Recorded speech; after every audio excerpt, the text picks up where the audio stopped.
la gunge bi ngay ñëw alaaji bi moo nga àndal wala nu mu demee noonu. sama bopp laa àndal xam nga ragaluma. sama manière de demander ndax am nga borom kër. J'ai compris non ama borom kër je suis pas encore mariée. ah de gars yi nee nañ artistes yi yéen da ngeen gaaw a lamb de yéen. gaaw a lamb en plus peut-être aussi xam nga tamit entre liggéey bi di daw ak dugg ak génn xëy na doo am temps wu dajeeg sa âme sœur te d'habitude gars yi dañ naan danga koy chercher nag waaye man nag malheureusement du ma wër kat wëru ma ko de loolu ma jaaxal xanaa mu. moom wëru la ba gis la est-ce que déjà amul ku fi ne. non kenn nekku fi kenn nekku fi. nee na musique et publicité alors. li fi nekk mooy juste moi qui suis quand même ma route avec mes objectifs di def tout pour les réaliser et bokk na ci être vraiment une fierté pour ma famille surtout pour ma mère mais aussi ci képp ku ma wër ci ñëpp képp ku ma en tout cas jege loolu laa mën a wax sama entourage pour faire simple et liy ñëw ci kanam nag yàlla ko yor. ban lecture nga am ci ménage ban lecture nga am ci ménage et puis comment tu t'imagines ci biir kër une grande star comme toi jaagar yi dem ñëw comme on dit à la sénégalaise lan nga koy imaginer.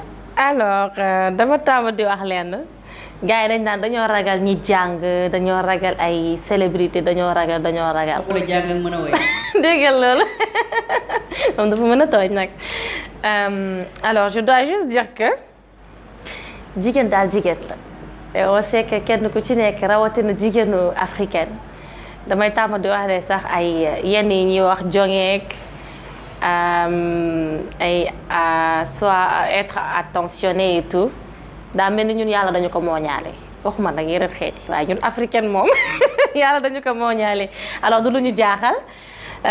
Comme li ma wax rek su ñëwee dañ koy def ba mu mat parce que gis nañ fi suñu yaay yi gis nañ fi suñu bàjjan yi gis fi suñu tante yi ñeneen ak ñeneen lu ñu war a def dañ ko def ba mu mat du ñu jaaxal. am na lu ñu mooñaale alpulaar yi muy teel a sëy gisuñ la ci. alors man sama papa il était contre parce que damay wax ne sax peut-être sama côté féminisme bi ma am peut-être c'est un peu lui parce que. ku xam Haalpulaar yi xam nañ ci bu yàgg ba wàllum excision wàllum mariage forcé yu demee noonu sama papa yaruñu ci loolu lim ñu yaree mooy liberté mais une liberté quand même assez justifiée mooy maanaam nga yem tamit ci tënk yi nga xamante ne moom la ñu def ci wàllum éducation d'une manière générale moo xam ci charia moo xam ci côté social. Alors du coup sama papa yaruñu ci loolu ay affaire teel a sëy on n'est pas dans ça tu vois quelqu'un que tu aimes il t'aime jullit la am na yërmande et bah hop allez-y. loolu mooy question bi naroon topp ban façon góor nga pare pour sëyal ban mooy sa façon góor ban style d'homme nga pare pour sëyal. est-ce que am nga liste. boo amee kaye. yan qualité ngay séentu ci ñoom day gàtt ñuul comme Fara Mendy wala. waaw day gàtt comme Fara wala day ñuul comme moom wala day. alors pour dire vrai. billaay soo toppee jigéen ñi moom ci critère sa liste dina fees te doo gis ki ñuy wax kan la. mais am na tamit ay base nga xamante ne vraiment Rija nekk na lu ko ñor mooy bu ci jiitu mu nekk jullit parce que bëgg naa tamit samay papaay doom nekk jullit mën na yar samay doom ci charia tegaale ma ci yoon beneen bi mooy mu nekk ka nga xamante ne ku am respect ci boppam la ak ci nit ñi rawatina ci jigéen voilà.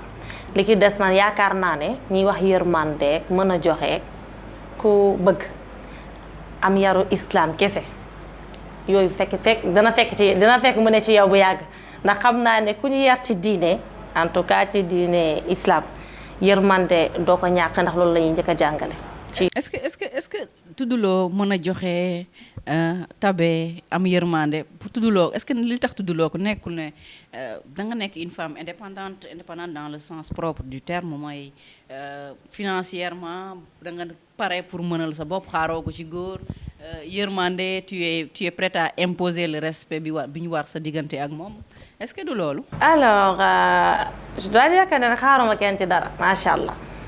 ma am ko ñàkk ko xaaruma kenn ci dara ça c'est vrai te jigéen bu nekk doomu aadama noonu la war a mel benn ñaar nit ki boo amee say principe tamit war nga ko mën a défendre boo ko défendrewul moom mën naa ne amuloo wéeruwaay te ko amul wéeruwaay xam ngeen liñ ci wax loolu moom c'est une évidence muy góor di jigéen mais n'empêche tey jii comme ni ma wax ku ñu yar en tout cas pour man Ridja ku ñu yar ci diine yërmande mën a joxe kooku moom sax na ci yow parce que jigéen ku ko yor ponk yi ñu ci wax dégg ngeen ko faw nga dëkkal ko dëkkoo ko la ca war te loolu noonu yépp joxe ca la bokk joxe ca la bokk yërmande ca la bokk sinon du ñu door damm ñu ndax dañoo bari wax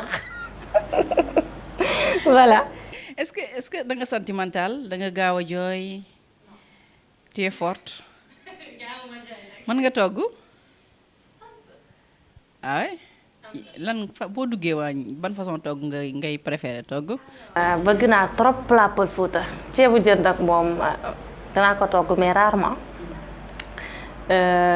xaako bëgg naa ko trop sama mbokk pël yi xam ne sénégalais sax xam nañ xaako léegi moom bokk na ci seen plat gis naa loolu ak ay fouti j'aime bien maafe suppu kanja tamit bëgg naa ko trop. nga ko togg yëpp kon mënoo togg tuuti. destina côté européen côté occidental.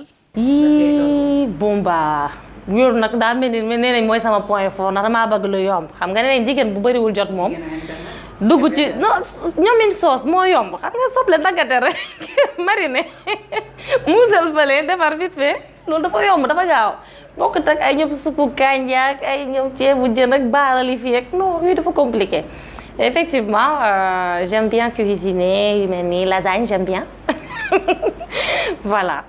Ta soline traditionnelle, moderne, tradi-moderne? J'ai horreur en fait de tout ce qui est, on doit dire, le statique. Du coup, je suis un peu vers plusieurs choses. Comment on va le dire encore? Mon style fixe. J'aime bien changer en fait. Et ça se voit même si c'est mon lip. Du coup, j'ai pas de problème côté habillement traditionnel, moderne et tout. Luñ ma jox ma sol ko. Référence dans la vie ak référence côté musical kan moo lay inspiré kan nga xam ni bëggoon nga nekk sa copie conforme quoi.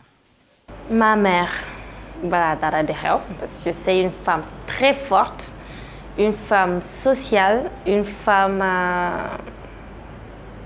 machallah daal bëri na qualité trop ci mel ni yërmandeem gi mu am mën a yaatal nit mën a dalal nit foo ko fekk day rëy du mer mukk te fu mu fekk ñu jaxasoo wala ñu xàjjaloo li muy njëkk a xalaat mooy boole leen vraiment ma mère pour tout dire. Li ci des nag référence musique moom c'est comme je disais tout à l'heure côté habillement. Alors man j'écoute du tout. J'aime bien les Césaria, j'aime bien Sia, j'aime bien pour Sénégal Coumba Gawlo, j'aime bien son style, j'aime bien aussi son côté très ferme. J'adore ça. Alors dégg ko. Non, c'est très bien, j'adore ça. Et aussi pas mal de femmes. Hein. Je regarde toutes les femmes, je les suis. Et je regarde aussi tout homme très inspirant. xool li nga xamante ne mooy qualité yi ma intéressé ci moom et j'essaie de les suivre, de les copier. Voilà. li moo góor de li wax ji bëri yëpp li moo fi góor. Kalla li man je regarde tout le monde. dama lire sa benn entretien boo def ak sama benn concert nga ni Ismaëla Lo daf lay inspiré. Effectivement, côté musique, j'aime bien son... Je ne vais même pas dire côté musique, côté art, parce que j'ai l'habitude de dire que Ismaëla Lo, c'est un artiste pour moi complet. Il fait du cinéma, de la peinture. il joue des instruments sax laay wax ju mel ni harmonica il chante il est quelqu'un de vraiment machallah complet muy ku ma doon suivre depuis toute petite je me rappelle encore damay wax ne sax ba ma nekkee xale chanson bi ma gën a yàqamti woon dégg mooy Dibi Dibiré ci nu mu réaliser clip bi ci voix am ci style musique bi j'adore cette chanson te dama koy continuer di ko déglu sax en boucle vraiment c'est quelqu'un qui m'inspire beaucoup côté musique. Justement da nga may permettre benn relance parce que wax nga léegi qualité vidéo dañu remarquer aussi que ni say vidéo dañuy am qualité vraiment bien fait et tout tu as comme l'impression que c'est pas fait ici wax ñu ci tuuti secret bi lan la. alors vidéo moom effectivement bu ci mel ni jigéen muy la toute première que j'ai faite en 2015 am na ay commentaires ay tubaab yi si ne soo seetloo sa samay vidéo day bëri ay commentaires tubaab da nga gis ñu naan man Somalie laa ko defee ñi naan man ay je sais pas où pour ñoom peut-être man somalienne laa duma sénégalaise je sais pas peut-être dama am seen trait pël bee tax nag alors je dois juste dire que vidéo yooyu yëpp Sénégal gi lañ ko defee benn bi sax Lac Rose lañ ko defee mais c'est juste que ne sooy dem bay tourner on a l'habitude de voir les gens faire toujours les mêmes choses comme li may wax tout à l'heure un artiste quand il est écouté c'est pour sa créativité c'est pour ce qui rajoute le plus alors vidéo yooyu yëpp ñu ngi ko defee fii Sénégal Dakar le plus souvent mais dafa jaar rek nga def repérage jéem a génn ci li ngay am habitude di gis te pourtant je suis pas la seule il y a beaucoup d'artistes maintenant surtout là maintenant tu vois des vidéos yi nga xamante ne il y a vraiment une qualité supérieure en plus de ça ils te sortent une certaine créativité ci li ñuy def juste pour dire que vidéo bu rafet moom dafa laaj liggéey bu bëri ginnaaw loolu yëpp muy repérage yi muy stylisme bi et ça man vraiment j'apporte une grande importance à tout ça.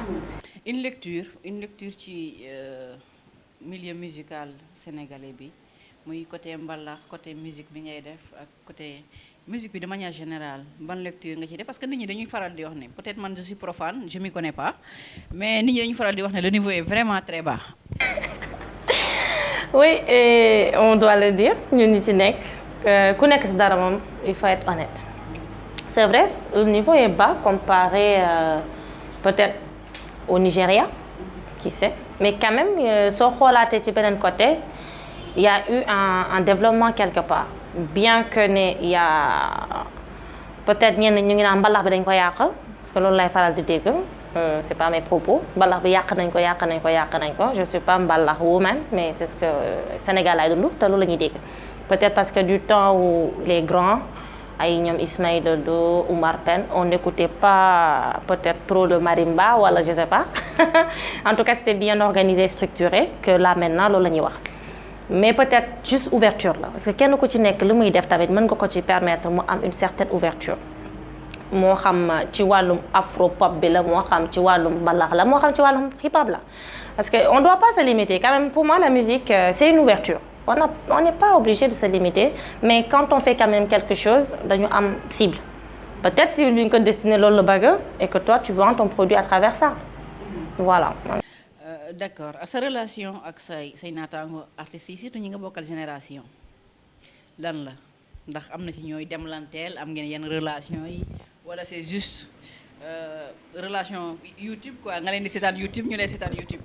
alors dañu tàmm di wax ne on se connaît tous muy góor di jigéen on se connaît tous am na ñenn ñi nga xam ne bokk naa ñoom école musique comme Douta Seck am na ñeneen ñi nga xamante ne on se parle souvent à travers le digital on s'est jamais vu am na ñi nga xamante ne on s'est connu à travers le digital on s'est rencontrés dans des concerts wala dans un studio mais vraiment c'est une relation quand même on va dire normale et quand même à distance.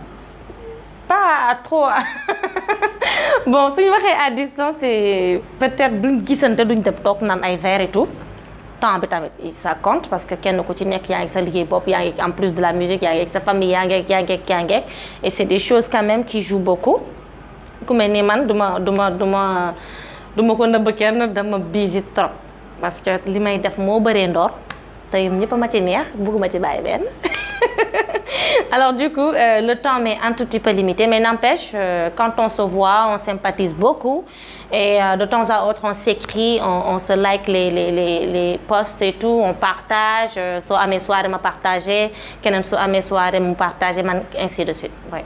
C'est vraiment une bonne relation quand même. tey boo amoon obligation choisir kenn wala boog nga am possibilité bu ma waxee obligation sax day mel ni lu ñu lay forcer mais boo amoon possibilité choisir ci kenn pour def ak moom duo wala nga choisir ci un petit groupe pour def ak ñoom benn production ñan lay doon. Wow xam nga nag macha allah dañu bëri ñoom ñëpp ah macha allah et puis di def ñoom ñëpp lu rafet lu neex dama am embarras choix vraiment pour dire vrai. Parce que ñoom ñëpp ils font de très belles choses muy góor ñi di jigéen ñi et comme li ma doon wax benn côté tamit am na benn évolution muy li ñu accepter à l'ouverture di diversifier seen musique et tout ça mais là vraiment je sais pas qui choisir ou dire j'aurais aimé travailler avec tel mais ñoom ñëpp machallah j'ai pas de problème à travailler avec qui que ce soit et ça me ferait énormément plaisir de travailler avec tout le monde. Ah oui? Tout le monde. Oui. Ah wow. Là déjà y a certains qui me contactent surtout côté góor ñi les rappeurs et tout ça parce que ñoom nag le plus souvent ñooy def ay featuring parce qu'ils cherchent des voix ils cherchent à un tout petit peu étendre tamit seen musique bañ a limiter seulement ci hardcore bi dañuy bëgg une voix féminine buy chanter peut-être faire des modulations un tout petit peu ouvrir la musique moo tax ñoom ñooy gën di bëri lu ñuy contacter jigéen ñi mais ce serait top quand même de faire une chose entre filles pourquoi pas ça aussi j'aimerais bien c'est une idée que je cuisine un tout petit peu parce que le plus souvent góor ñi ñooy def featuring ak jigéen ñi mais peut-être le plus souvent quand même je dis sinon c'est hip-hop chant mais ce serait top de faire une chose vraiment avec une chanteuse xam naa après on va essayer de voir. Le monde politique yaa ngi suivre politique Sénégal ban lecture. Je suis pas trop politique quand même.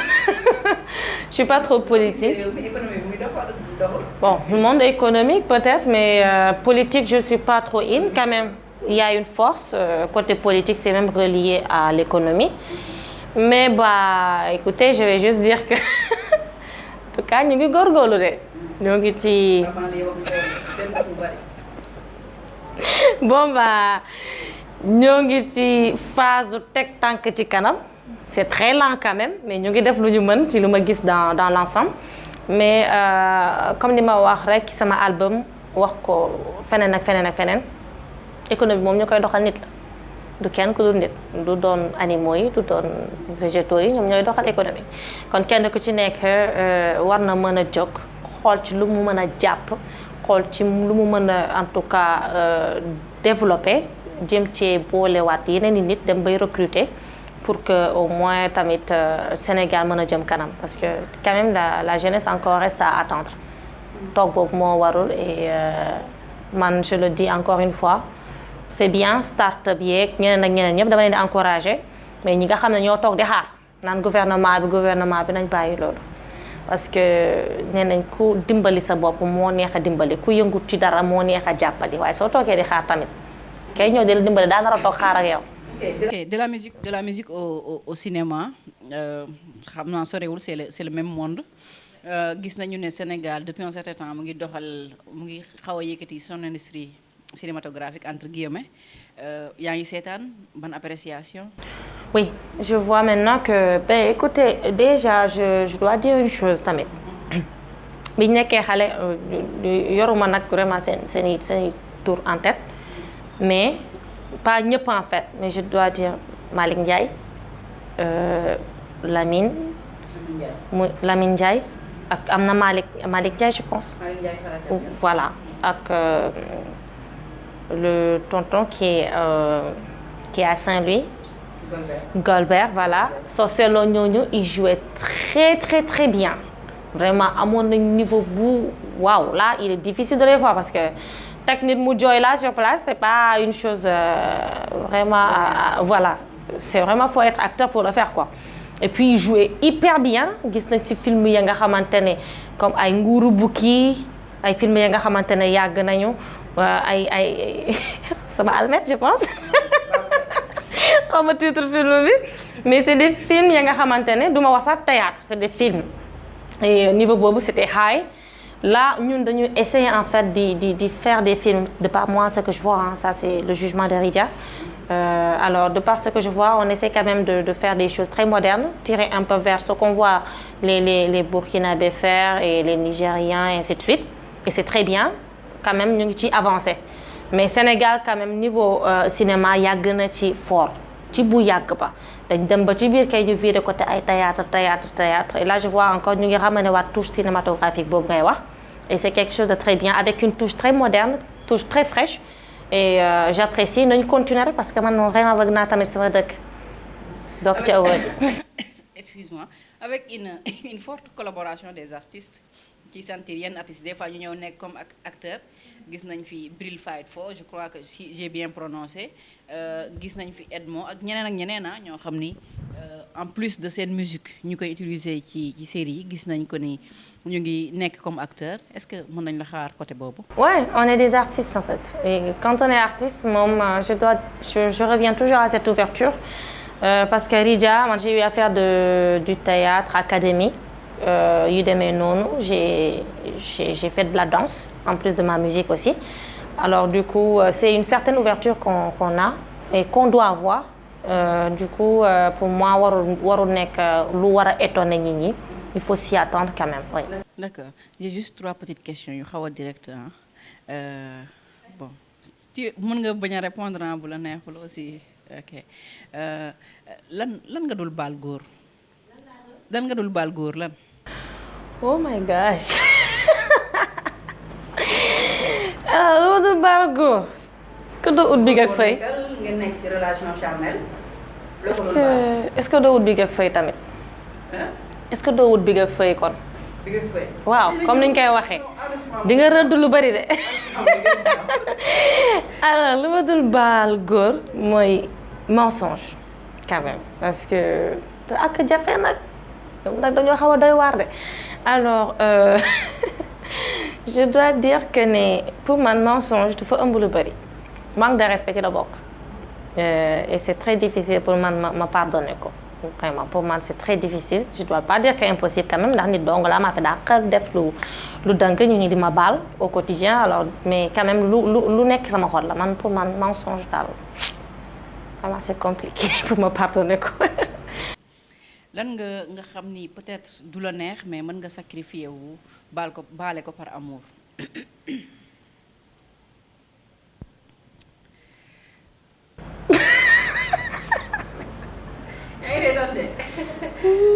waaw lu ma dul. mais mën nga sacrifier wu baale ko parce que simplement tu es amoureuse.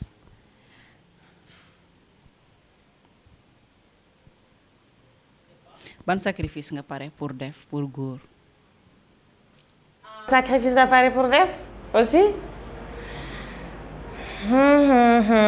Bon bah un moment de danger peut-être je peux me sacrifier sinon alors là moi vraiment je suis pas trop initiée côté pour dire vrai je suis pas très initiée tu vois l'amour du coup je bug sorry.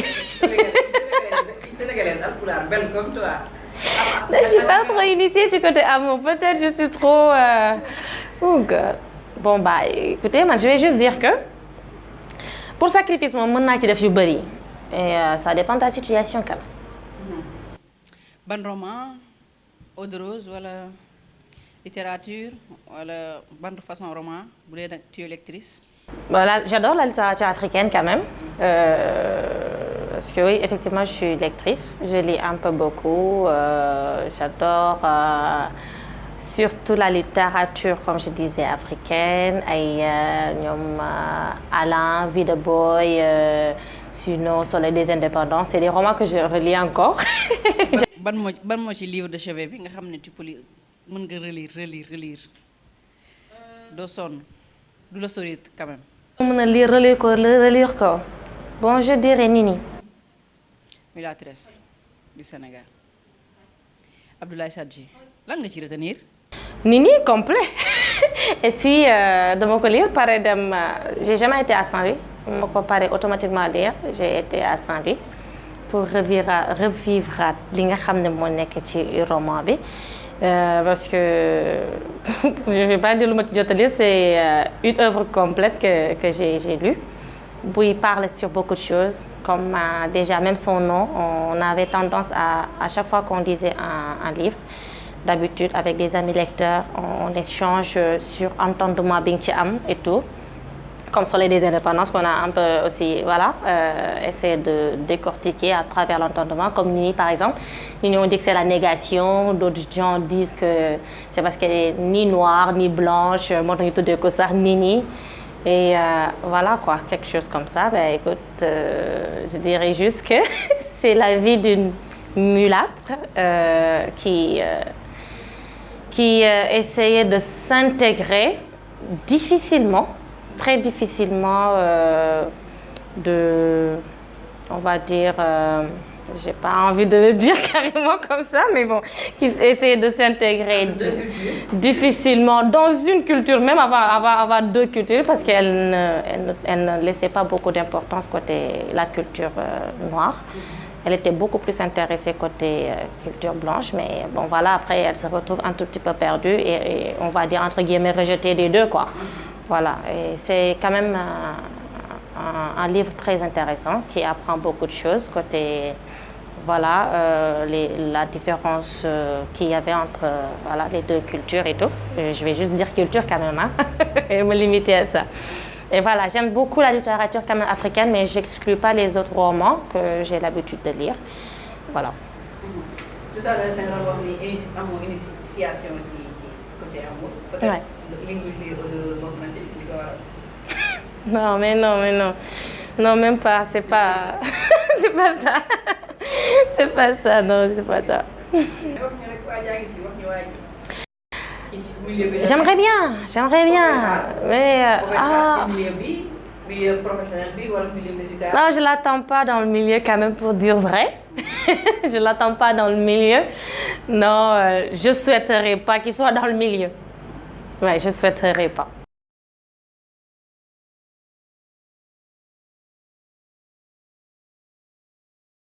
Ben paa bi ak mère bi xam nañ li ci seen doom xam nañ li ci seen njaboot.